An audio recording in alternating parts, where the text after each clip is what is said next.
दोस्तों एक बार फिर से आप सभी का स्वागत है आपके अपने YouTube चैनल पर। दोस्तों इस दुनिया में कुछ भी हासिल करना इम्पॉसिबल नहीं है। सब कुछ आप हासिल कर सकते हैं, सब कुछ आप पा सकते हैं, सब कुछ आपके सामने है, लेकिन उसे पाने की इच्छा शक्ति होनी चाहिए। दोस्तों इस तरह की बातें तो आपने कई लोगों के मुंह से सुनी होगी, लेकिन क्या वाकई में दुनिया के 10% लोग भी इन बातों को फॉलो करते हैं? नहीं करते। लेकिन आज मैं आपको एक ऐसे शहर के बारे में बताने जा रहा हूँ जो कि देश भी है। इस सबको इंस्पायर कर सकता है। जी हाँ, क्या आपने कभी सोचा है कि सिंगापुर इतना छोटा सा देश है, लेकिन फिर भी इतनी आगे कैसे बढ़ गया? सिंगापुर दोस्तों एशिया का एक देश है। भारत की आजादी के 18 सालों के बाद इस देश को आजादी मिली, लेकिन ये हमारे देश से कैसे 18 गुना तेजी से आगे बढ़ गया? देखिए ये रिसर्च का विषय है।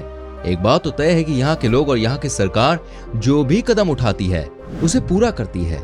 यहाँ की गवर्नमेंट जो अपने लोगों से कहती है वो यहाँ के लोग सुनते हैं। तभी तो इस देश में एक एक जान की कीमत है, इस देश में एक एक इंसान की इज्जत है। और सिंगापुर में हर 6वां इंसान करोड़पति है। और सिंगापुर में किसी के पास किसी भी चीज की कोई कमी नहीं है। लेकिन ये कैसे पॉसिबल हो सका? चलिए बात करते हैं इसके बारे में। आपसे रिक्वेस्ट है कि इस वीडियो को एंड तक जरूर देखिएगा, ठीक है? क्योंकि आज की वीडियो बहुत ज्यादा स्पेशल है। दोस्तों मैं आपको बताना चाहूंगा सिंगापुर की कुल आबादी है तकरीबन 58 लाख की, और इस देश के पास कुल लैंड एरिया है 700 स्क्वायर किलोमीटर का। चूंकि इस देश के पास जमीन नाम की चीज नहीं है, इसलिए यहाँ की पॉपुलेशन डेंसिटी भी बहुत ज्यादा है, तकरीबन 7,810 पर स्क्वायर। लेकिन इस देश की सफाई देख के दोस्तों किसी के भी होश उड़ जाएं। यहाँ के लोगों की ये आदत होती है कि वो अपने घर की तरह अपने देश को मानते हैं, तभी तो ये देश सबसे अलग है। दोस्तों आज मैं आपको बताता हूँ आखिर क्या वजह है कि ये देश सबसे आगे निकल गया। आखिर क्या वजह है कि सिंगापुर छोटा है लेकिन दुनिया का सबसे ज्यादा पैसा वाला देश बना हुआ है, और हमें क्या चीजें इस देश से सीखने की जरूरत है। आइए जानते हैं एक एक करके। दोस्तों जब ये देश आजाद हुआ था तब इसके पास शायद ही कोई ऐसी चीज थी जिससे देश अपनी गरीबी से छुटकारा पा सके। सिंगापुर के पास ना तो खेती योग्य जमीन थी और ना ही खनिज संपदा। ज्यादातर संख्या भी झुग्गी बस्तियों में रहा करती थी। लेकिन आज अगर इस देश के ऐश्वर्य की बात करें तो सिंगापुर वो मुल्क है जहाँ लोगों की औसत तनख्वाह दुनिया में 3रे नंबर की है। एक रिसर्च के मुताबिक मोबिलिटी, सेहत, सुरक्षा और उत्पादकता के मामले में सिंगापुर दुनिया में सबसे आगे है। यही नहीं दोस्तों, द इकोनॉमिस्ट मैगजीन की रैंकिंग में सिंगापुर बीते 5 सालों में दुनिया का सबसे महंगा शहर भी रहा है। लेकिन सिंगापुर की कहानी हमेशा ऐसी नहीं थी। एक समय ऐसा था जब भारत, ऑस्ट्रेलिया और म्यांमार की तरह सिंगापुर भी एक ब्रिटेन उपनिवेश हुआ करता था। दूसरी बात दूसरे विश्व युद्ध के दिनों की है। सिंगापुर को जिब्राल्टर ऑफ द ईस्ट कहा जाता था क्योंकि सिंगापुर में ब्रितानी सेनाओं की भारी मौजूदगी हुआ करती थी। लेकिन साल 1942 में जापान ने ब्रिटेन को शर्मनाक अंदाज में हरा दिया। लेकिन 1944 और 1945 में अमेरिकी विमानों ने जापान के कब्जे वाले सिंगापुर पर हमला बोल दिया। इस हमले में सिंगापुर पर जोरदार बमबारी की गई, जिससे यहाँ के व्यापारिक बंदरगाहों को बुरी तरह का नुकसान पहुंचा। लेकिन इसके बाद सिंगापुर ने अपने लिए एक नई कहानी गढ़ना शुरू कर दिया।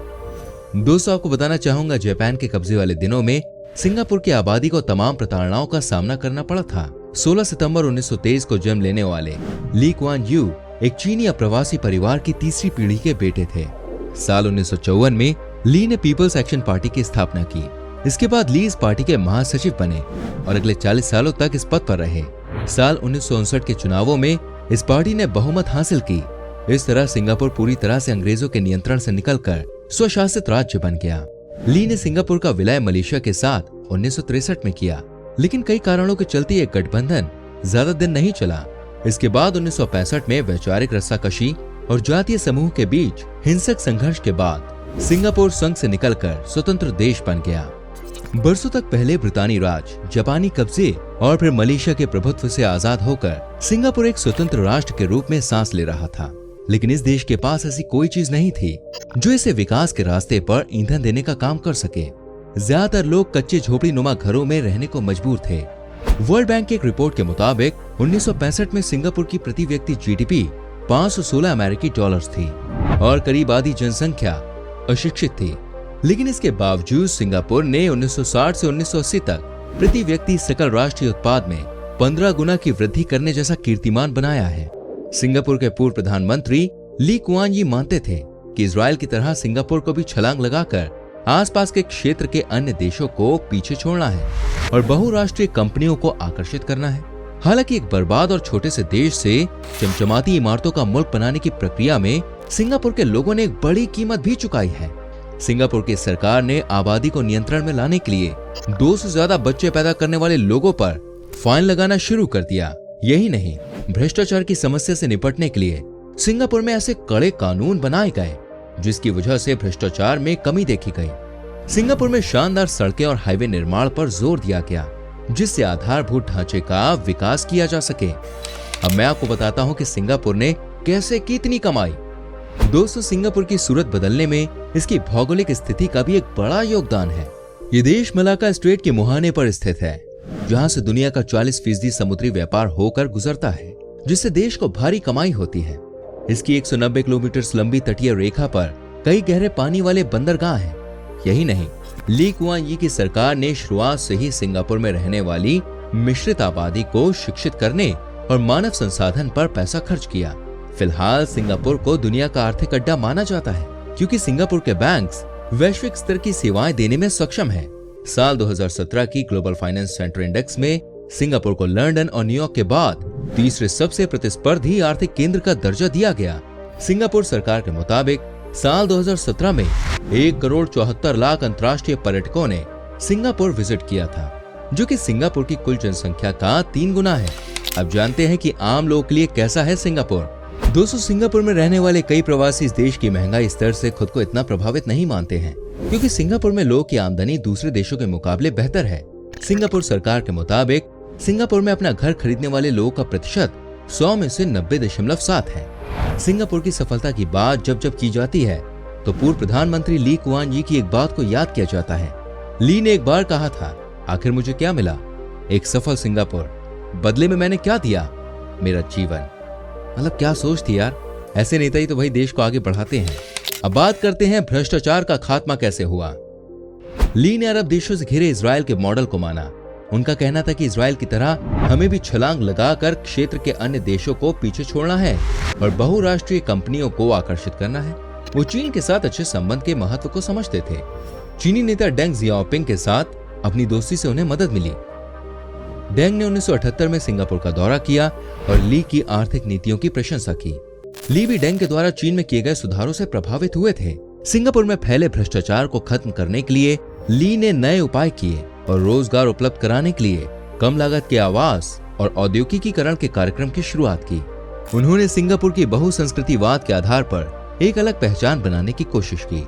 इसके लिए उन्होंने विभिन्न जातीय समूह को एक साथ जोड़ा। दोस्तों, आपको बताना चाहूंगा, सिंगापुर के लोगों ने इस देश को बहुत कुछ दिया, तो इस देश ने भी यहाँ के लोगों को बहुत कुछ दिया है।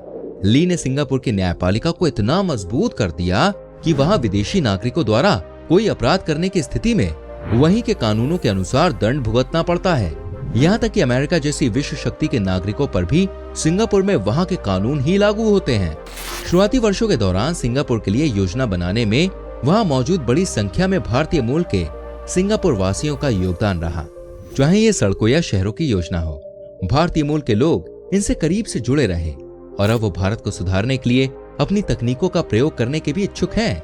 सिंगापुर की जिस एक इंडस्ट्री के अनुभवों से भारत को अमूल्य लाभ हो सकता है वो है हाउसिंग डेवलपमेंट बोर्ड यानी कि HDB।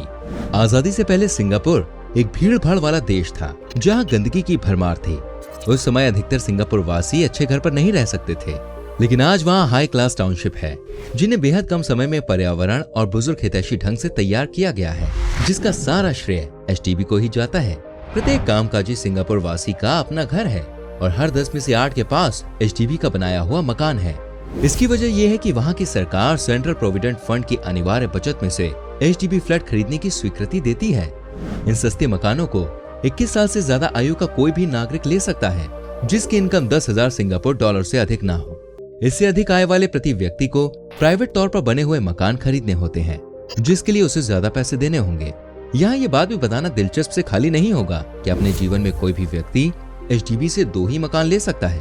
पहले उसे 2 रूम वाला मकान लेना होगा और शादी के बाद जिन मामलों में दोनों पति पत्नी काम करते हो वो 3 या 4 बेडरूम वाला सेट खरीद सकते हैं।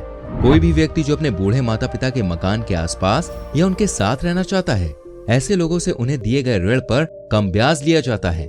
शुरू में सिंगापुर के लोगों की बुनियादी आवश्यकताओं को पूरा कर रही HDB या पुंगोल जैसे नए इको नगर बसाने जा रही है। इन नगरों में तापमान कम रखने के लिए इन्हें हरियाली से समृद्ध किया जाएगा। यहाँ सौर ऊर्जा का इस्तेमाल होगा जिससे बिजली का कम खर्च होगा। और रेन हार्वेस्टिंग तथा कचरे की रिसाइकलिंग की व्यवस्था होगी। इन नए निर्माणों में अधिकांश मानव उपयोगी विशेषताओं का समावेश करते हुए बुजुर्ग लोगों का पूरा ध्यान रखा गया है और सामुदायिक बाजार, घूमने के स्थल और बच्चों के लिए विशेष खेलने के स्थानों की व्यवस्था रखी गई है। दोस्तों, क्या कभी आपने सोचा है आखिर हम सिंगापुर के मुकाबले इतने पीछे क्यों रह गए? इसमें हमारी क्या गलती है? देखिए, इसमें हमारी ही मिस्टेक है। हमारे देश में काम कम और बातें ज्यादा होती हैं। आज भी बहुत सारे लोगों का यही मानना है कि सरकारी नौकरी मिल गई तो समझिए भाई लाइफ सेट है, अब जिंदगी में कुछ भी करने की जरूरत नहीं है। हमने अपने देश के संग ठीक नहीं किया है, हमने सिर्फ अपने बारे में सोचा है। अगर हम देश को बदलना चाहते हैं पॉजिटिव सोच के साथ, तो कई सारे लोग उसके विरोध में खड़े हो जाते हैं। यहाँ पर बहुत ही कम ऐसे लोग हैं जो कि देश पर ध्यान देते हैं, उसके बारे में कुछ सोचते हैं। अदरवाइज सबको अपनी ही पड़ी है। इसमें हालांकि गलती किसी की भी नहीं आप कह सकते हैं, क्योंकि ज्यादातर लोगों ने यही देखा है और यही जिया है। निसंदेह सिंगापुर एक छोटा सा देश है और अगर हम भारत से इसकी तुलना करें तो आकार में यह हमारे किसी एक राज्य के बराबर ही होगा। लेकिन सिंगापुर से हमें जो सीखने की जरूरत है वो ये है कि नए नए चेंजेस और नई नई चीजों के प्रयोग करने की इसकी नीति। हालांकि सिंगापुर के प्रत्येक 5 नागरिकों में से एक अगले 10 वर्षों में सीनियर सिटीजन बन जाएगा। इसलिए भविष्य को ध्यान में रखते हुए विशेष अनुसंधान केंद्र और विशेष परियोजनाएं शुरू की गई हैं, जहां रोबोट बुजुर्गों को उनकी देखभाल में सहायता दे सकेंगे। तो भाई फ्यूचर को सामने देखते हुए सिंगापुर की जो नीतियां हैं वो हमारे लिए मार्गदर्शक हो सकती हैं, जिससे हम बहुत कुछ सीख सकते हैं। देखिए, सीखने के लिए कोई भी देश छोटा या बड़ा नहीं होता है।